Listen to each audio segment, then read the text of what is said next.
I was born here in Selma. I grew up in the Jim Crow era in Selma. It was a segregated South.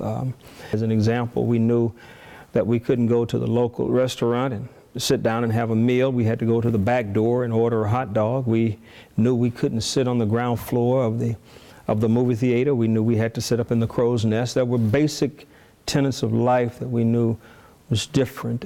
You know, I can recall as a child when the Klan used to drive through our neighborhood. I can recall very vividly my grandmother gathering all of us up, and we were going into the house and lying on the floor and waiting until they go through and do whatever they were doing. And so I grew up here, left for a while, and ended up deciding that I needed to come back home and serve people to pursue the office of mayor.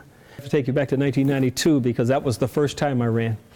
We were not successful, but we knew something was wrong. I filed an election contest, spent 2 years in court, and ended up proving voter fraud at a very high level, but not enough to overturn the outcome of the election. And the 1996 election still was not successful. There were still some challenges there that we needed to break through. And then ran again in the year 2000, and at that time was successful. So how did you feel when you won? In the Facebook vernacular, OMG. It was, oh my God, you know. But I knew then that that was just the beginning. When Joe Smitherman was first elected in Selma in 1964, he served, with the exception of 2 years, 36 years in the office of mayor. I had no unrealistic expectations of how I would be treated when I went into office.